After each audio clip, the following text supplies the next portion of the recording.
Salut mes chers élèves, ça va? Bienvenue à la première séance du cours littérature d'expression française 1. Vous pouvez regarder cette vidéo n'importe où, en faisant la vaisselle, en faisant des abdos, couché sur votre lit, etc. Je ne vous demande qu'un tout petit peu d'attention. Cette première séance portera sur quelques repères concernant la colonisation française aux Antilles. Comme vous le savez bien, moi je ne suis pas historienne, donc ce sera une approche assez superficielle qui va vous aider à avoir un peu du contexte pour les discussions théoriques et littéraires qu'on aura dans ce cours. Mais avant de commencer ces petits parcours historiques, il faut connaître un petit peu de l'espace des Antilles dont on connaît très peu ici au Brésil. Aujourd'hui, les Antilles françaises ne sont que 4 groupes d'îles: la Guadeloupe, la Martinique, Saint-Barthélemy et Saint-Martin. Mais plusieurs îles indépendantes ou qui appartiennent aujourd'hui à d'autres pays ont été aussi des anciens territoires français. C'est le cas bien sûr d'Haïti, qui s'appelait avant Saint-Domingue, ou bien de la Dominique, ou de Sainte-Lucie, une île du Royaume-Uni où on parle le français jusqu'aujourd'hui. Ce cours portera surtout sur la littérature de Haïti, de la Martinique et de la Guadeloupe. On verra ici des discussions théoriques issues de la Martinique, comme par exemple celles proposées par Édouard Glissant, par Aimé Césaire et par Patrick Chamoiseau. Et on verra un récit d'un écrivain d'Haïti, Dany Laferrière, et un récit d'une écrivaine de la Guadeloupe, Maryse Condé. Dans certains cas, ces îles qu'aujourd'hui sont une partie de la France ont appartenu avant à d'autres pays. C'est le cas de l'île l'Hispaniola, où Haïti est placé, qui a été découverte originalement par Christophe Colomb, comme vous pouvez le regarder dans la vidéo suivante. Au moment de l'arrivée de Christophe Colomb, l'île était peuplée par les Indiens Arawaks. Ils surprirent les nouveaux venus par leur simplicité.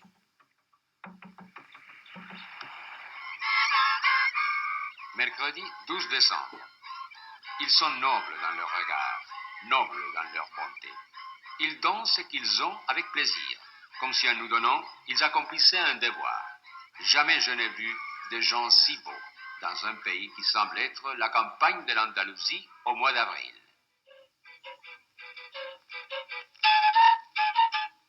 Les Indiens Arawaks avaient acquis une remarquable maîtrise du tissage, de l'orfèvrerie et surtout de la poterie. Liant leur religion et la superstition à l'art, ils créaient des objets de culte et des amulettes aux formes symboliques.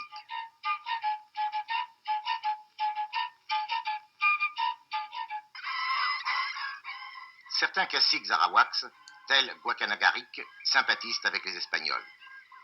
Mais de simples voyageurs qu'ils étaient au débarquement, bien vite, les Espagnols deviennent des conquérants. Voyant leur confiance trahie, les Indiens se rebellent.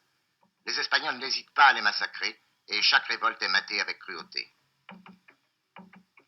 En 50 ans, les Arawaks vivant dans l'île passèrent d'1 million à quelques centaines. Il en fut de même dans toutes les autres îles des Caraïbes. Certains membres de l'Église s'opposèrent à cette tuerie, et la plume de Fray Bartolomé de Las Casas défendit avec vigueur les droits et la dignité des Indiens.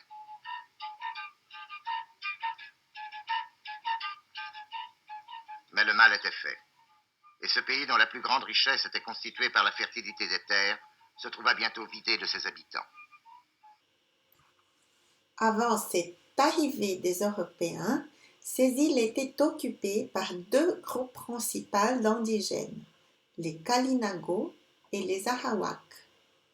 Mais il ne s'agissait pas vraiment de groupes différents. Quelques siècles avant la découverte des Amériques, les Kalinago ont tué les hommes Arawaks et ont préservé leurs femmes, ce qui a produit une division linguistique par genre. Les hommes parlaient la langue caraïbe pendant que les femmes parlaient la langue arawak. Ils seront exterminés au long du XVIe siècle par les maladies apportées par les Européens, par des disputes directes avec les Européens et aussi, selon les légendes, par des suicides collectifs. Parce que bien sûr, ils se refusaient à travailler comme esclaves. Les dernières indigènes ont été exterminés pendant une seule journée en 1658 dans une action coordonnée en plusieurs îles.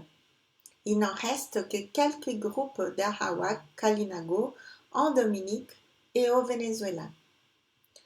Le nom Caraïbes renvoie aux Kalinago qui s'appelaient eux-mêmes Cariba. Le mot cannibale a aussi la même origine. On ne sait pas exactement si ce peuple, à cette époque-là, était vraiment des cannibales. Mais cette idée a donné une excuse en plus aux Européens pour les exterminer. Même si la colonisation de ces îles a beaucoup de ressemblances avec la colonisation du Brésil, comme on verra au long de cette vidéo, la conquête de ce territoire a beaucoup de différences avec la conquête du Brésil. La raison est bien connue. Les Français sont arrivés après les Espagnols et les Portugais en Amérique. Comme vous avez tous appris à l'école, avec le traité des Tordesillas en 1494, les Espagnols et les Portugais se partagent le monde avec l'assentiment du pape. François Ier, le roi de la France en ce moment, conteste cette hégémonie coloniale.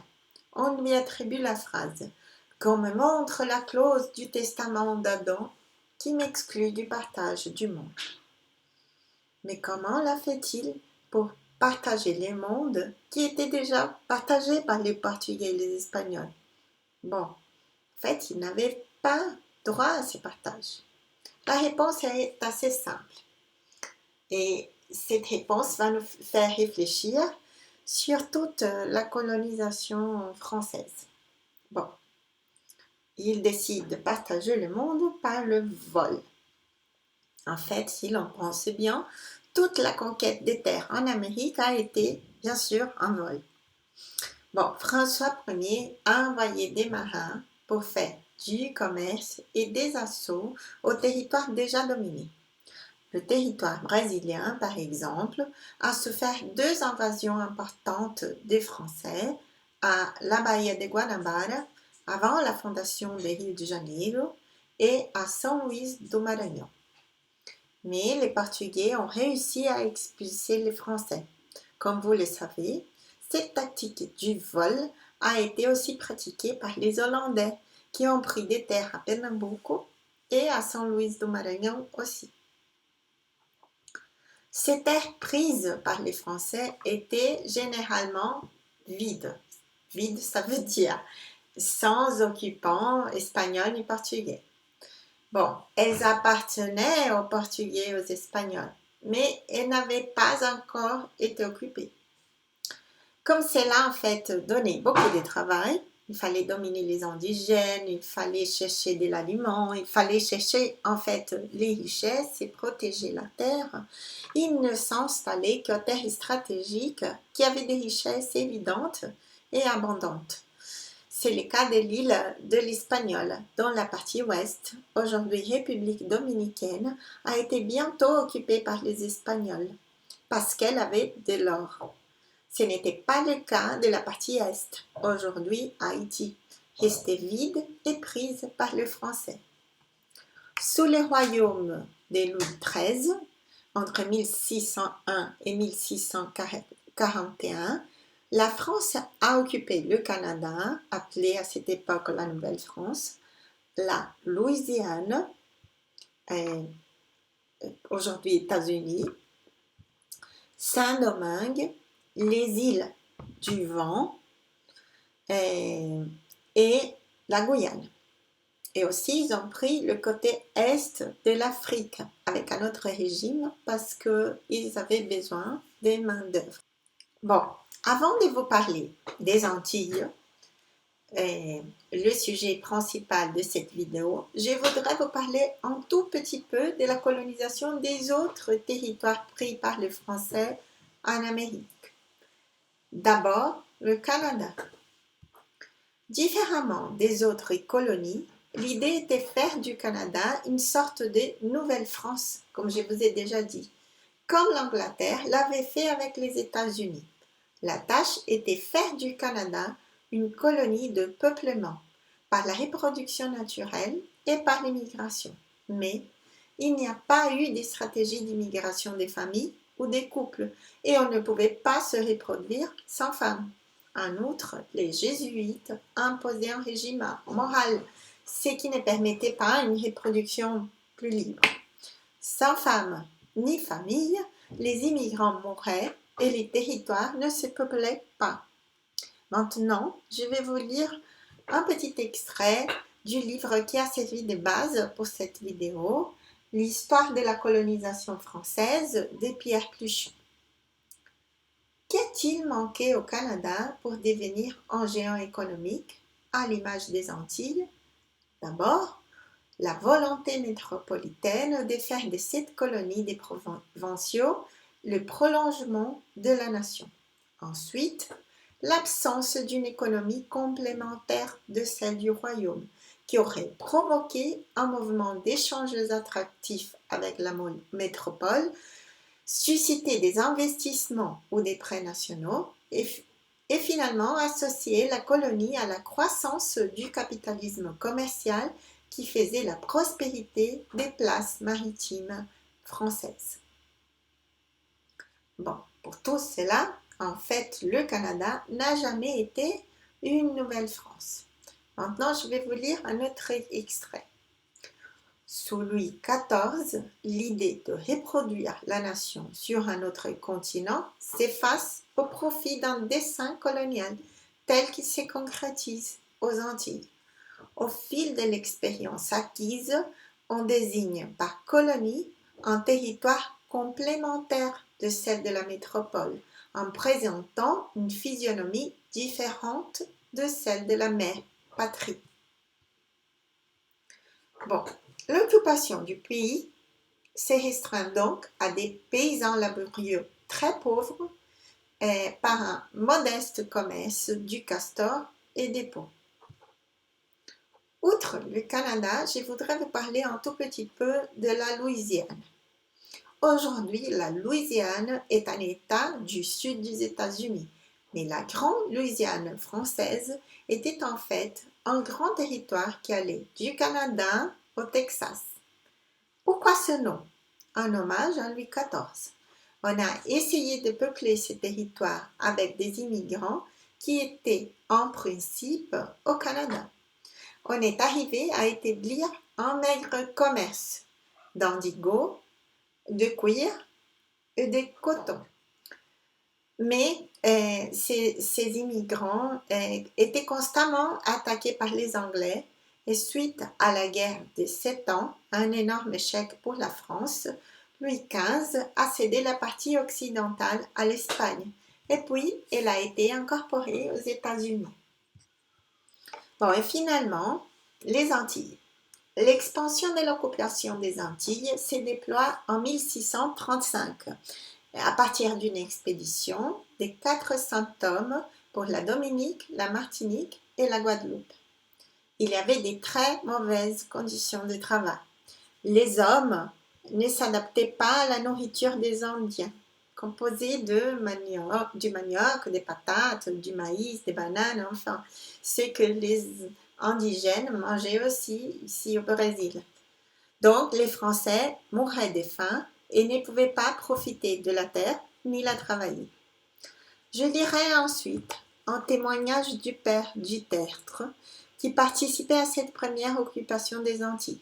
Cet extrait a été reproduit dans les livres de Pierre Pluchon, Histoire de la colonisation française. C'est un extrait très fort. Préparez-vous. Quelques-uns des plus forts, voyant leurs compagnons mourir si misérablement et craignant avec sujet d'être bientôt réduits en même extrémité, se retirèrent parmi les sauvages qui les reçurent avec humanité et les traitèrent avec abondance, ne les pouvant faire avec délicatesse.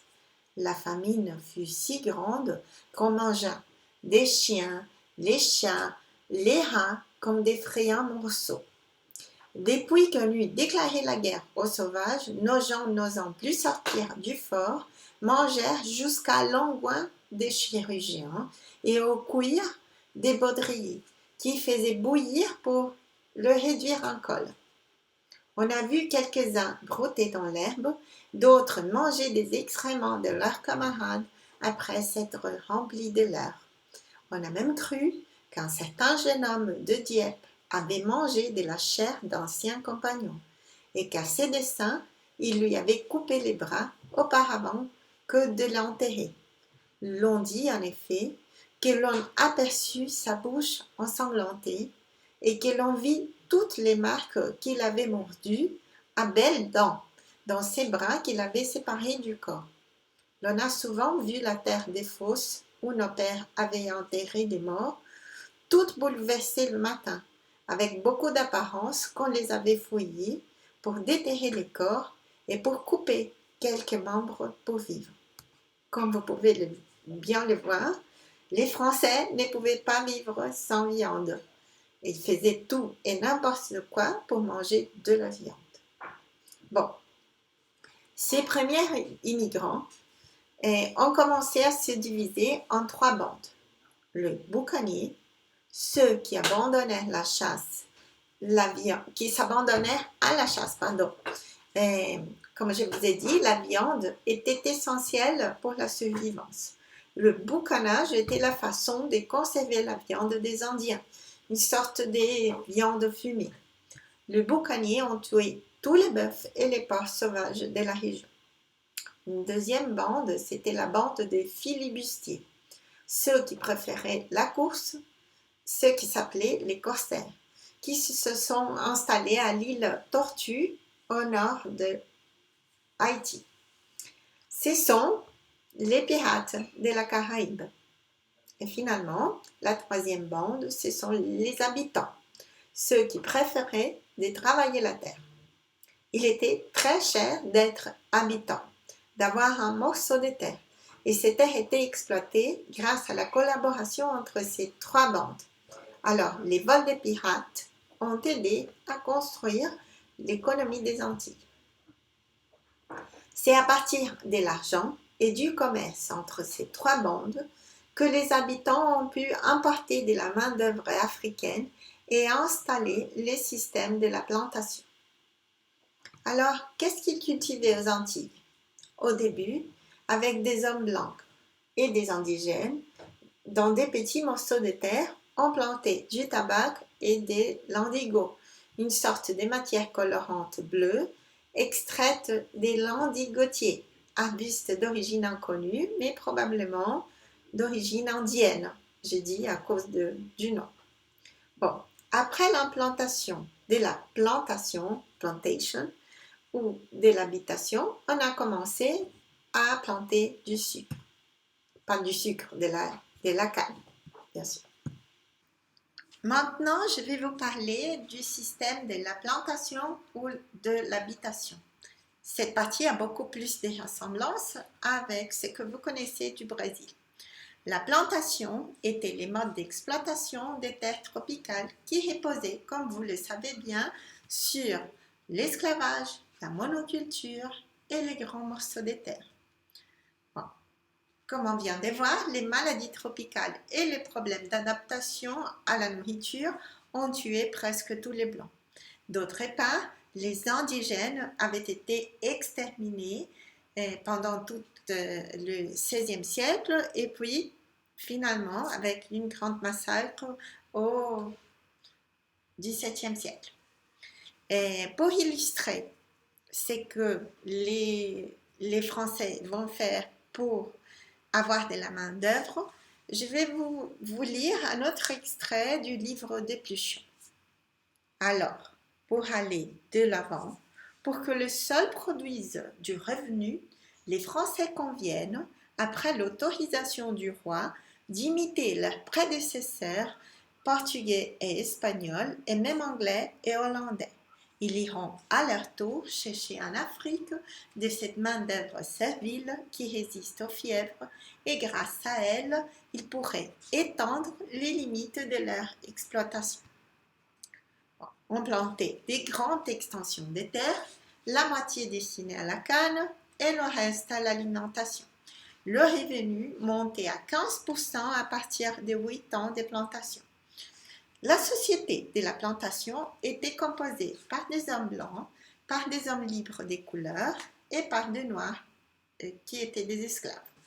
Voici la composition de la population à Saint-Domingue, aujourd'hui Haïti, en 1788, un peu avant la Révolution française et bien sûr la Révolution haïtienne. Comme vous pouvez bien voir, la population blanche était vraiment minoritaire. Il y avait quand même une population mulâtre qui était aussi minoritaire et la population noire était vraiment majoritaire, mais énormément majoritaire. Comme vous pouvez bien voir, il s'agissait de 85 564 personnes. Donc, c'était une majorité noire qui finalement, comme on verra, a écrasé surtout la population blanche.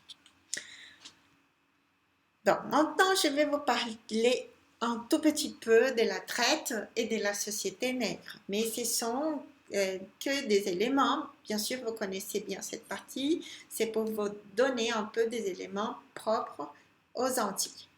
Bon, les esclaves des colonies françaises venaient originalement de l'Afrique du Ouest, surtout de l'actuel Bénin et du Congo. Différemment des esclaves brésiliens qui sont venus surtout du sud de l'Afrique, surtout, comme vous le savez bien, d'Angola. Ils étaient chassés par des capitaines négriers à des chefs. Bon, comme vous le savez aussi, un tiers de ces esclaves mouraient dans les navires négriers. Les survivants étaient vendus dans des foires libres. Il y avait 3 types de ces travailleurs ouvriers. D'abord, les esclaves de chasse, les valets, les servantes, les cuisiniers qui travaillaient dans les grandes maisons. Puis, il y avait les ouvriers des habitations, les charpentiers, les maîtres sucriers, en fait, ceux qui faisaient des petits travaux partout dans l'habitation. Et puis finalement, les esclaves de chasse commandés par un commandeur, un esclave de confiance, interlocuteur du propriétaire blanc qui ne parlait pas souvent avec ses esclaves. Il y avait une énorme difficulté de reproduire ces esclaves, ce qui a permis une union plus libre entre les hommes et les femmes. Les taux annuels de mortalité étaient 10% et les taux de naissance étaient 3%. Donc, la plupart des esclaves n'étaient pas renouvelés. Il y avait des pratiques religieuses héritées de différentes traditions du Bénin qu'on appelle le vaudou. Cette pensée religieuse donnait et donne, cela existe toujours bien sûr, beaucoup d'importance à la mort et aux morts, parce qu'elle était liée à l'idée de la libération de l'esclavage.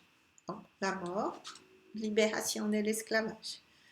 Bon, pour réguler le travail esclave, on disposait en France d'un code noir, une sorte de recueil d'ordonnances juridiques concernant les comportements des Noirs, qui a été valable pendant tout le XVIIIe siècle, la période la plus prospère du système de plantation.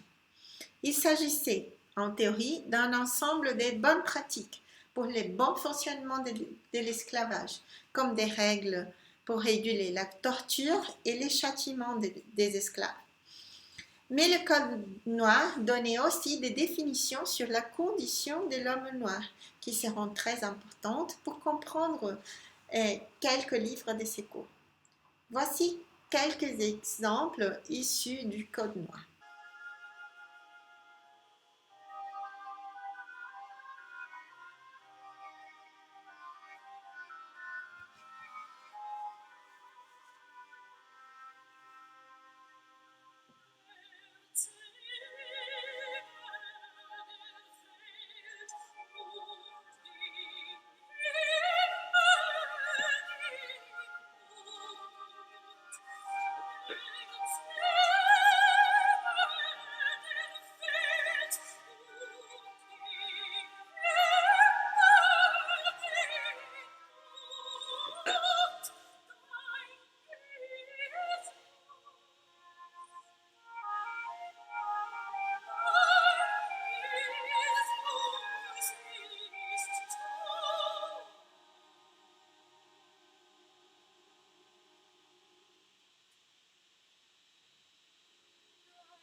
Mais bon, maintenant, je vais vous parler un tout petit peu des révolutions dès la fin du XVIIIe siècle et du début du XIXe siècle.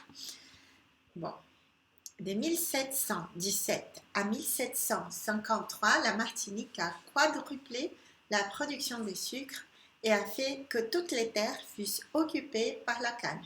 C'était les moments les plus prospères des Antilles. Et en plus, il y avait la France qui avait vraiment besoin de cet argent des Antilles. Voltaire, à cette époque, a écrit « La Martinique et la Guadeloupe sont des points sur la carte. Mais enfin, ces pays qu'on peut à peine apercevoir sur une map monde ont produit en France une circulation annuelle d'environ 60 millions de marchandises. » En 1760 commence la décadence des colonies, qui était liée à la crise économique de tous les systèmes français. La France, comme nation, n'avait plus d'argent pour soutenir ses colonies et a commencé à tout céder, comme dans le cas du Canada et de la Louisiane. En 1762, les Anglais ont pris la Martinique, Saint-Vincent et la Dominique et Saint-Lucie. Seule la Martinique est prise par les Français. Et les îles ont pris des chemins différents pendant la Révolution. À Saint-Domingue, plusieurs mouvements sont arrivés, mais ils sont loin d'être des fouilles dès la Révolution française. Il a eu aussi une grande influence de la Révolution américaine et du commerce avec les Américains. À partir de ces commerces, la population devient une population armée et commence à avoir des idées libertaires. La Révolution suit plusieurs intérêts. Il n'y a pas vraiment d'union de la population autour d'une idée de révolution ou d'une idée même de nation. D'une part, on a les Noirs révoltés. D'autre part, on a les mulâtres assimilés. Et finalement, il y avait des Blancs qui voulaient protéger leurs plantations, mais qui voulaient aussi gagner de l'argent avec les Américains. Bon, tout commence avec une révolte d'esclaves qui aboutit en 1793 à l'abolition de l'esclavage par les commissaires civils Sontonax et Paul Vérel. Décision qui sera avalisée et généralisée à l'ensemble des colonies françaises par la Convention 6 mois plus tard. C'est la première abolition de l'esclavage.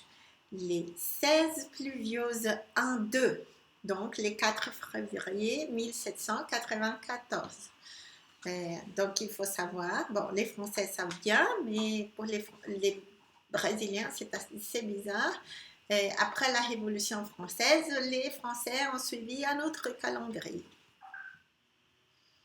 Maintenant, je vais vous parler un tout petit peu de Toussaint Louverture, un des grands héros d'Haïti. C'est lui qui a rétabli la paix après cette première révolte et a été nommé gouverneur à vie de Saint-Domingue par la France.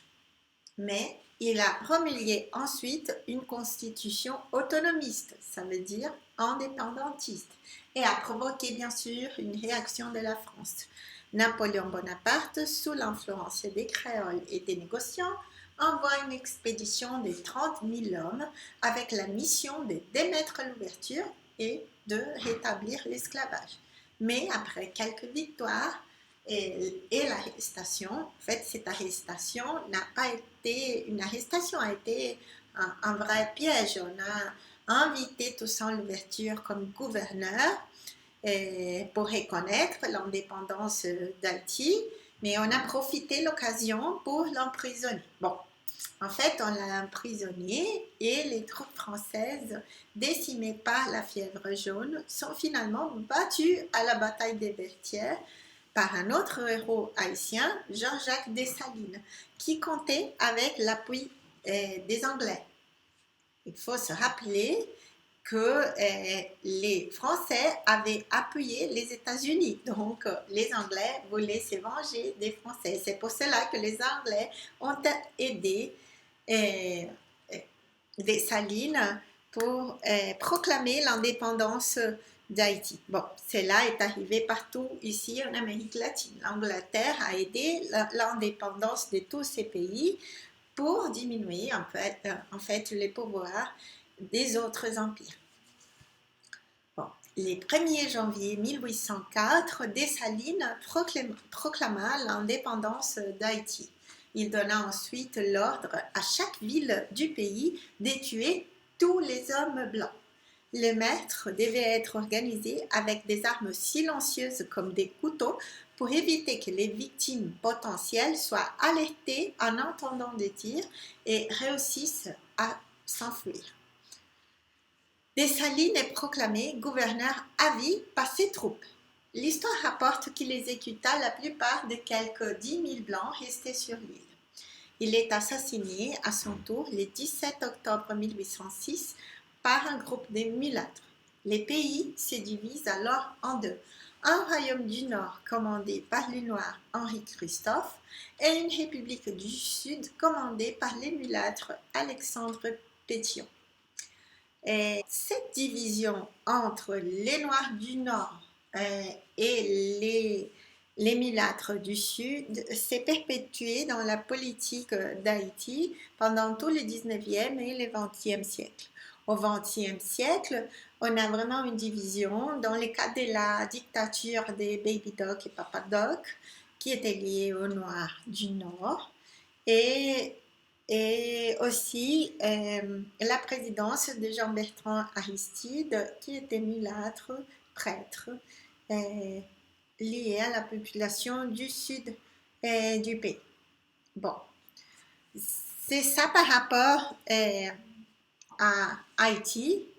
Et maintenant, il faut savoir ce qui est arrivé en Martinique. Bon, comme je vous ai dit, la Martinique a été prise par les Anglais.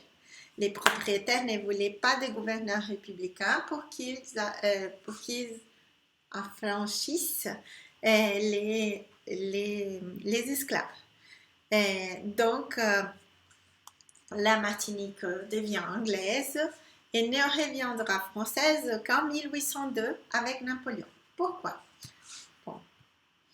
L'épouse de Napoléon, Joséphine, était une béquée. Béquée était le mot utilisé pour parler des Blancs des îles. Et elle a utilisé son influence pour protéger les intérêts des propriétaires martiniquais. Pendant la période où Napoléon a été au pouvoir, la France a repris les îles et a fait semblant de n'avoir jamais affranchi les esclaves. Bon. Et pourquoi il n'a pas eu de révolution en Martinique comme il a eu à Haïti? Bon, maintenant, je vais vous lire un extrait qui explique un peu les raisons de ce manque de révolution. À l'inverse de la révolution haïtienne, qui vit la classe des esclaves et ses chefs issus de son sein jouer le rôle dirigeant, à la Martinique, ce fut la petite et moyenne bourgeoisie des couleurs qui assurait la direction politique et idéologique. Or, cette couche sociale, fortement imprégnée de la culture française, était depuis longtemps porteuse des idées qui tendaient à revendiquer l'égalité civique et politique entre blancs et hommes de couleur. Sa revendication principale, c'est l'accession à la citoyenneté française, l'assignation à ce qu'elle appelle déjà la mère patrie. Ce n'est pas par hasard que la révolte de mai s'est fait au cri de « Vive la République » et tous les plis du drapeau multicolore. Pardon, tricolore, multicolore. Ce qui est arrivé à la Guadeloupe peut être placé entre ce qui est arrivé à Haïti et ce qui est arrivé en Martinique. Après la première abolition de l'esclavage en 1794, il y a eu aussi une révolution d'esclaves et un essai de prendre de lieux de pouvoir. Mais cet essai a été vite frustré par une opportune invasion britannique.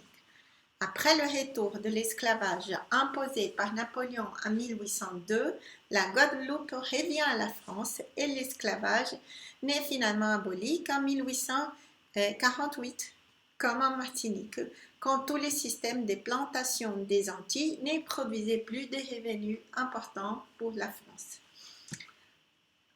La production des cannes, comme vous le savez bien, avait entré en décadence à cause de l'extraction du sucre des betteraves. Les Antilles vivent donc un processus semblable à celui du Brésil. Sans un esclave, on importe la main-d'œuvre d'autres endroits, surtout la Chine et l'Inde. Là, c'est différent. Ici au Brésil, c'était les Italiens, c'était les Japonais, par exemple. Bon, sans l'obligation de travailler, qu'est-ce que les Noirs pouvaient faire? Bon, comme vous le savez bien, ils n'avaient pas d'éducation, ils n'avaient pas d'autres professions et ils ne voulaient pas travailler la terre. Bon, qu'est-ce qu'ils pouvaient faire? Ou bien rester dans la plantation avec un système assez semblable à l'esclavage. Vous savez bien le système des semi-esclavages dans lesquels vivaient les immigrants. Par exemple, on louait les terres du propriétaire. Bon, ou bien on faisait ça, on restait dans la plantation, ou bien on partait. Mais comment on pouvait partir? Par quels moyens? Et où? Les béquets voulaient empêcher les esclaves d'aller à l'école parce que avec l'éducation, les esclaves quittaient le travail agricole. Donc, on a institué aux Antilles une sorte de taxe écolier. Alors, si un blanc voulait aller à l'école, il ne payait rien.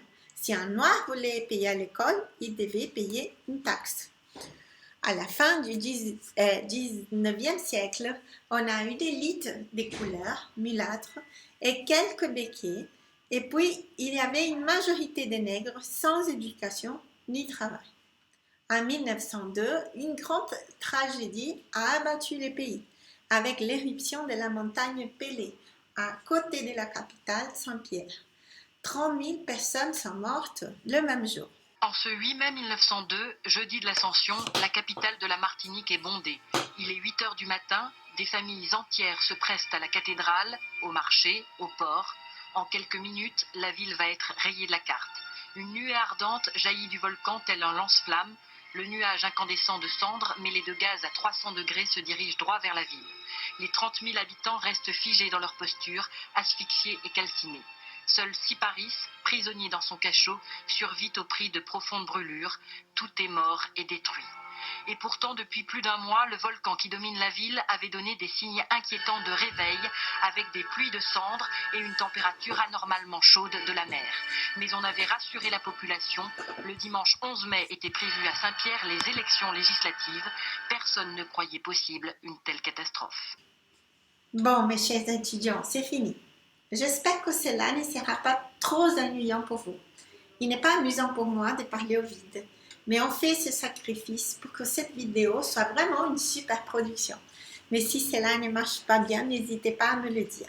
Il s'agit d'une expérience didactique qui peut être améliorée ou bien complètement éliminée. N'oubliez pas de faire des commentaires par écrit ici dans cette vidéo. Cela sera vraiment une garantie de votre présence dans les cours. C'est ça.